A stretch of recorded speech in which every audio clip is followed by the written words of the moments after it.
మీర్పేటలో జరిగిన హత్య 2 తెలుగు రాష్ట్రాల్లో కూడా సంచలనం సృష్టించిందని చెప్పొచ్చు. అలాగే విన్న ప్రతి ఒక్కరు కూడా వెన్నులో వణుకు పుట్టించేలా ఉందని చెప్పొచ్చు. ఎందుకంటే ఆ మర్డర్‌కి సంబంధించి ఆ భర్త తన భార్యని 13 ఏళ్ళు కలిసి జీవనం కొనసాగించిన తన భర్త అతి దారుణంగా, కిరాతకంగా చంపడం అనేది 2 తెలుగు రాష్ట్రాల్లో కూడా సంచలనం సృష్టించిందని చెప్పొచ్చు. ఇప్పుడు ఒకసారి చూడొచ్చు, మనమైతే ప్రస్తుతానికి వాళ్ళ ఇంటి దగ్గర అయితే ఉన్నాం. ఏదైతే గురుమూర్తికి సంబంధించి అంటే మీర్పేట జిల్లెలుగూడ న్యూ గాయత్రి నగర్ శ్రీ వెంకటేశ్వర కాలనీలో గురుమూర్తి నివాసం ఉంటూ ఉన్నాడు. ప్రస్తుతానికి మనం చూస్తున్నాం పైన అయితే రెండో ఫ్లోర్‌లో ఏదైతే ఉందో రెండో ఫ్లోర్‌లో తన నివాసం ఉంటూ ఉన్నాడు. కొన్నేళ్ల క్రితం 13 ఏళ్ల క్రితం వెంకట మాధవికి అలాగే గురుమూర్తికి ఇద్దరికి కూడా వివాహమైంది. అప్పటినుంచి వాళ్ళు వేరే దగ్గర ఉండేవాళ్ళు. అక్కడి నుంచి ఇక్కడికి రావడం జరిగింది. ఇక్కడికొచ్చాక కొన్నేళ్ల క్రితమే ఇక్కడికి వచ్చారు. వాళ్ళకిద్దరు పిల్లలు కూడా ఉన్నారు. పిల్లలతో ఇక్కడ జీవనం కొనసాగిస్తున్న క్రమంలో గురుమూర్తి ఎక్స్ ఆర్మీగా పనిచేయడం జరిగింది. అక్కడ తర్వాత ఒక ప్రైవేట్ కంపెనీలో పని కూడా చేస్తూ ఉన్నాడు. అదే నేపథ్యంలో సంక్రాంతి రోజు అంటే సంక్రాంతి తర్వాత ఒక 2 రోజుల తరువాత తన భార్య కనిపించట్లేదంటూ కూడా వాళ్ళ అత్తమామలకి అంటే వెంకట మాధవి తల్లిదండ్రులకి చెప్పి మీర్పేట్ పోలీస్ స్టేషన్‌లో ఫిర్యాదు ఇవ్వడం జరిగింది. మిస్సింగ్ కేస్ కింద ఫిర్యాదు ఇవ్వడం జరిగింది. మిస్సింగ్ కేస్ తీసుకున్న పోలీసులు ఇంట్రాగేషన్ అంటే మొత్తం కూడా విచారణ చేపడుతున్న క్రమంలో తల్లిదండ్రులు వెంకట మాధవి తల్లిదండ్రులు చెప్పిన మాటలు విని గురుమూర్తి మీద అనుమానంగా ఉంది అంటూ కూడా పోలీసులు చెప్పడం జరిగింది. ఆ అనుమానంలో భాగంగానే ఏవైతే అక్కడ మనకు సీసీ కెమెరాస్ కనిపిస్తున్నాయి. ఏదైతే ఈ బిల్డింగ్‌కి సంబంధించి అక్కడ చూసుకుంటే గనుక గోడ దగ్గర సీసీ కెమెరాస్ కనిపిస్తున్నాయి. వాటిని ఆ రికార్డులు చెక్ చేయగా 15వ తారీఖు వెంకట మాధవి, గురుమూర్తి ఇద్దరు లోపలికి వెళ్ళిన విజువల్స్ ఉన్నాయే తప్ప బయటికి మాత్రం 16వ తారీఖు కేవలం గురుమూర్తి మాత్రమే బయటకు వచ్చినట్టుగా కూడా అందులో రికార్డ్ అయి ఉండటంతో పోలీసులకి అనుమానం వచ్చి గురుమూర్తిని విచారణలో భాగంగా పోలీస్ స్టేషన్‌కి తీసుకెళ్లి విచారించగా అతను చెప్పిన విషయాలు విని పోలీసులు కూడా ఆశ్చర్యపోయారని చెప్పొచ్చు. ఒక్కసారిగా వాళ్ళకి గూడా అంటే పోలీసులు కూడా విచారణలో భాగంగా వాళ్ళు కూడా భయపడిన పరిస్థితి అని చెప్పొచ్చు. అంత దారుణమైన పరిస్థితి ఉందని చెప్పొచ్చు. అదే విధంగా చూస్తున్నాం ఇక్కడ చుట్టుపక్కల కూడా మొత్తం గనుక చూసుకుంటే మొత్తం కూడా నిర్మానుష్యంగా ఉన్న ప్రాంతం ప్రదేశం అని చెప్పొచ్చు. ఎందుకంటే ఇక్కడ పగటి పూటనే ఎవ్వరు ఉండని పరిస్థితి. అలాంటిది రాత్రి సమయంలో అసలు ఎవ్వరు ఉండరు. మనం రాత్రి సమయంలో కూడా గతంలో కూడా వీడియో చేయడం జరిగింది. అప్పుడు కూడా నిర్మానుష్యంగా ఉన్న ప్రాంతమే తప్ప ఎక్కడ కూడా జనాలు ఎక్కువగా ఉండని ప్రదేశం అని చెప్పొచ్చు. చూడొచ్చు కేవలం ఎక్కడికక్కడ వాళ్ళ పని వాళ్ళు చూసుకొని వెళ్ళిపోతారే తప్ప పక్క వాళ్ళు ఉన్నారా? లేరా? అంటే సిటీ కావటంతో అందులో అందరూ కూడా పనులకు వెళ్తూ ఉంటారు. వారి వారి ఉద్యోగరీత్యా బిజీగా ఉంటారు కాబట్టి ఎవరు కూడా ఎవరిని పట్టించుకోని పరిస్థితి అని చెప్పొచ్చు. అయితే ఇదే కారణంగా పోలీసులు ఇంట్రాగేషన్ చేస్తున్న క్రమంలో గురుమూర్తి చెప్పిన నిజాలు విని పోలీసులు అసలు ఆశ్చర్యానికి గురై ఒక్కసారి వాళ్ళకు కూడా వెన్నులో వణుకు పుట్టేలా చేసిందని చెప్పొచ్చు. ఎందుకంటే నేనే నా భార్యని చంపాను. వెంకట మాధవ్‌ని నేనే చంపాను అంటూ కూడా పోలీసులకి చెప్పాడు. కానీ ఎక్కడ చంపానో, ఎలా చంపానో నేను చెప్పను అంటూ ఒకసారి. అదే విధంగా ఏ విధంగా చంపాను అంటే 3 వర్షన్స్ కూడా చెప్పడం జరిగింది. అంటే తన భార్యని అంటే అనుమానం వచ్చింది. అందుకే నేను ఒక్కసారిగా గోడకేసి కొట్టాను. ఒకసారిగా కింద పడిపోయింది.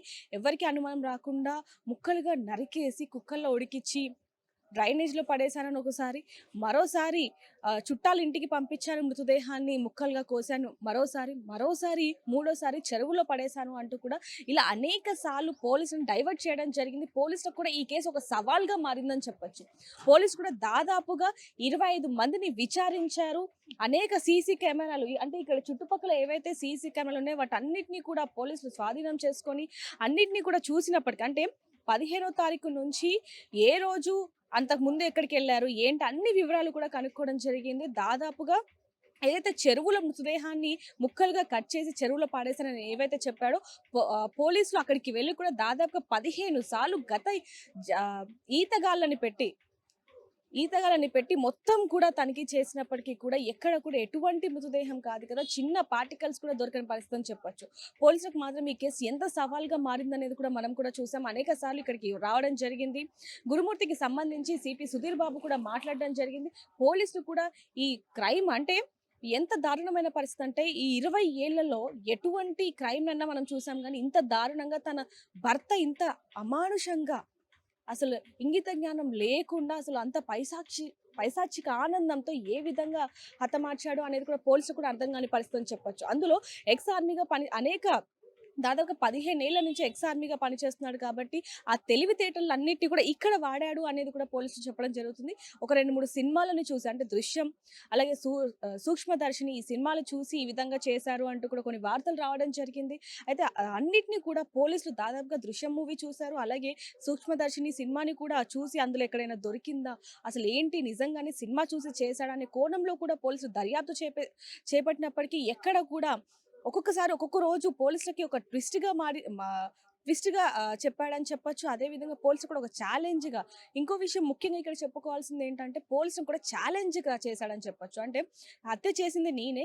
కానీ మీరు ఎలా నిరూపిస్తారో నిరూపించండి. కోర్ట్‌లో ఎలా నిరూపిస్తారో నేను చూస్తాను. ఎక్కడ ఎటువంటి ఆనవాళ్ళు లేకుండా నిన్ను చంపాను అంటూ కూడా అతను చెప్పిన ఆ విధానాన్ని చూసి పోలీసులకు కూడా కోపానికి గురి చేసేలా ఉందని చెప్పొచ్చు. ఎందుకంటే భార్య చనిపోయింది. ఇద్దరు ఆడపిల్లలు కూడా ఉన్నారు. వాళ్ళని అనాథల్ని చేశాననే ఆలోచన కూడా ఒక తండ్రిగా ఆలోచించకుండా కేవలం కోపంతో చేశాను అంటూ కూడా ఏది చెప్పకుండా అతి దారుణంగా అసలు మానవత్వం లేకుండా పోలీసులు కూడా ఈ విచారణని చెప్పడానికి కూడా వాళ్ళు భయపడేలాగా చేశాడని చెప్పొచ్చు. పోలీసులు మాత్రం దీన్ని ఒక ఛాలెంజ్‌గా తీసుకొని ఈ చిక్కుముడినైతే విడదీశారని చెప్పొచ్చు. ప్రస్తుతానికైతే ఈరోజు అంటే ఎప్పుడైతే రిమాండ్‌కి తరలించారో, ఆ తర్వాత నుంచి కూడా చూసుకుంటే ఏవైతే రిమాండ్ రిపోర్ట్‌లో మనం చూడొచ్చు.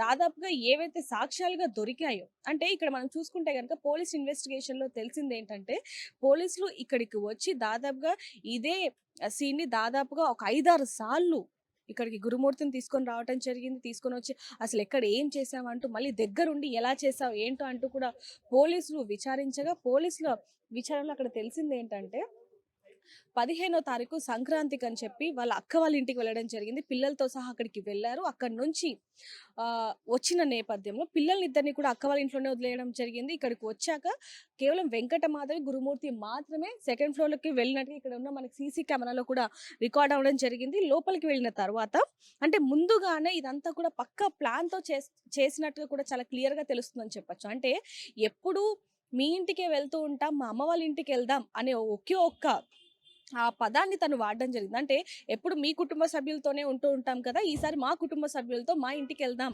అంటూ చెప్పటంతో, నువ్వు నాకు ఎదురు సమాధానం చెప్తావా అనే ఒకే ఒక కారణంతో ముందు నుంచి కూడా వీళ్ళకి వివాదాలు జరుగుతూనే ఉన్నాయి. చిన్న చిన్నపాటి విభేదాలు కూడా వస్తూ ఉంటాయి. ప్రతి ఒక్క కాపురంలో కూడా ఎలాంటి చిన్న చిన్న ఆహ్, విభేదాలు కానీ, కోపాలు గానీ ఉంటూనే ఉంటాయి. కానీ ఇక్కడ గురుమూర్తి మాత్రం వాటిని కూడా అనుకూలంగా చేసుకొని ముందే తనని ఏ విధంగా చంపాలి ఏంటనేది కూడా మొత్తం ఒక స్కెచ్ ప్రకారం కూడా గీసుకోవడం జరిగింది. 15వ తారీఖు వాళ్ళ అక్క వాళ్ళ ఇంట్లో వాళ్ళ పిల్లల్ని వదిలేసి మాధవిని తీసుకొని ఇక్కడికి వచ్చాడు. లోపలికెళ్ళిన తర్వాత మాధవి ప్రశ్నించింది.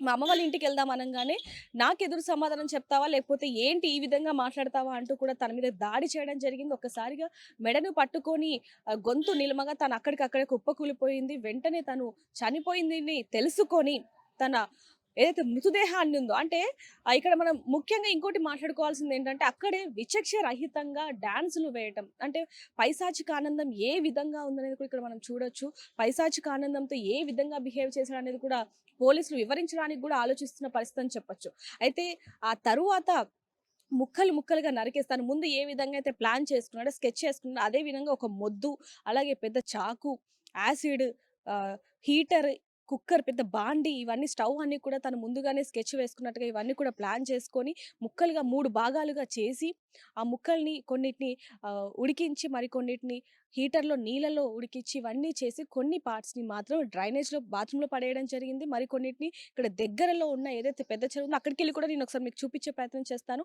ఆ పెద్ద చెరువు దగ్గరికెళ్ళి అక్కడ పడేయడం జరిగింది. అయితే 18వ తారీఖు మాత్రం నేనే హత్య చేశానంటూ కూడా ఒప్పుకోవడం జరిగింది గురుమూర్తి.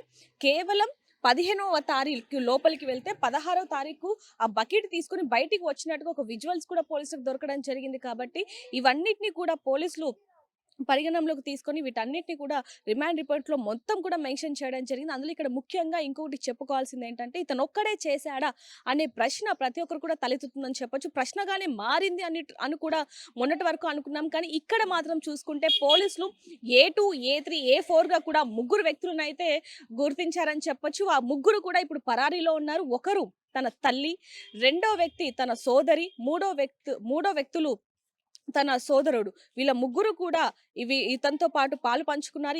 ఈ క్రైమ్ చేయడంలో, ఈ హత్య చేయడంలో వాళ్ళకి కూడా భాగస్వామ్యం ఉంది అంటూ కూడా పోలీసులు గుర్తించడం జరిగింది. ఎప్పుడైతే ఈ ఘటన జరిగిందో అప్పటినుంచి కూడా పోలీసులకు పెద్ద ఛాలెంజ్‌గా ఈ కేస్ అనేది పెద్ద ఛాలెంజ్‌గా ఉందని చెప్పొచ్చు. బ్లూ రేస్ ద్వారా చిన్న చిన్న పార్టికల్స్ దొరకడంతో వాటిని కూడా పోలీసులు ల్యాబ్‌కి పంపించడం జరిగింది. ఇతర రాష్ట్రాల నుంచి ఎక్స్‌పర్ట్‌లను కూడా ఇక్కడికి పిలిపించడం జరిగింది. దాదాపుగా చూసుకుంటే 15వ తారీఖు ఈ ఘటన జరిగితే 18వ తారీఖు తను ఒప్పుకోవడం జరిగింది. ఇప్పటి వరకు కూడా తనకి ఎలాంటి శిక్ష పడుతుందా అంటూ కూడా ప్రతి ఒక్కరు కూడా చూడడం జరిగింది. అంటే ఎదురు చూస్తున్నారని చెప్పొచ్చు. చుట్టుపక్కల వాళ్ళు కూడా చూసుకుంటే ఈ ఘటన జరిగిన వెంటనే ఈ బిల్డింగ్‌లో ఎవరైతే ఉంటారో వాళ్ళు కూడా ఖాళీ చేసి వెళ్ళిపోయిన పరిస్థితి. చుట్టుపక్కల వాళ్ళు కూడా దీని గురించి చెప్పాలి అంటే కూడా భయపడుతున్న పరిస్థితి. అసలు ఈ గల్లీ నుంచి ఏదైతే గురుమూర్తి ఇల్లు ఉందో ఈ గల్లీ నుంచి అసలు ఎవ్వరు ఎళ్ళటానికి కూడా ఆలోచిస్తున్నారో ఒకవేళ వెళ్ళేటప్పుడు కూడా ఒకసారిగా పైకి చూసి వెళ్తున్న పరిస్థితి అని చెప్పొచ్చు. చూస్తున్నాం ఇప్పుడు మధ్యాహ్నం కూడా సరిగ్గా ఎవ్వరు వెళ్ళని పరిస్థితి. ఇలాంటి దారుణమైన పరిస్థితి ఎదుర్కొనింది అంటూ కూడా వాళ్ళు కూడా భయపడుతున్న పరిస్థితి. ఇందులో ఉన్న వాళ్ళైతే ఇంకోటి ముఖ్యంగా ఎప్పుడైతే ఈ ఘటన చోటు చేసుకుందో అంటే తన భార్యని ముక్కలుగా నరికేసి ఉడికిస్తున్న క్రమంలో ఆ వాసన అనేది వస్తూ ఉంటుంది. ఇప్పుడు మనం ఇంట్లోనే చికెన్, మటన్ వండుకుంటేనే ఆ వాసన అనేది వచ్చేస్తూ ఉంటుంది. అలాంటిది ఒక మృతదేహాన్ని చంపి ఉడికిస్తున్న నేపథ్యంలో వచ్చిన వాసనని పైన ఎవరైతే వాచ్‌మ్యాన్ ఉంటారో అంటే పైన కూడా ఒక నివాసం ఉంటూ ఉంటారు. పైన మొత్తం చూసుకుంటే గనక అక్కడ కూడా వాళ్ళొచ్చి ప్రశ్నించారు. "ఏంటి ఏదో వాసనొస్తుంది, దారుణమైన వాసనొస్తుంది. ఏంటి?" అంటే, "మేము మాంసం వండుకుంటున్నాము" అంటూ కూడా చెప్పడం జరిగింది. అప్పుడు కూడా అనుమానం వచ్చినప్పటికీ కూడా అది అనుమానం కాదు అంటూ కూడా ఈయన చెప్పిన సమాధానం అంతా అనుమానంగా కలిగి అనుమానం కలిగించేలా లేదు అంటూ కూడా పైన వాళ్ళు చెప్పడం ఇందులో నివసించే వాళ్ళు చెప్పడం జరుగుతుంది. అలాగే పిల్లలొచ్చి అమ్మేది అన్నప్పుడు అమ్మ బయటికెళ్ళిందని చెప్పడం. అదే విధంగా "ఏంటి నాన్న ఇంట్లో వాసనొస్తుంది" అని చెప్పినప్పుడు, "ఏం లేదు ఇప్పుడే ఫినాయిల్‌తో కడిగాను" అంటూ కూడా అంటే ఎవ్వరికి ఎటువంటి అనుమానం రాకుండా చెప్పే సమాధానం కానివ్వండి, లేకపోతే చేసే పనంతా కూడా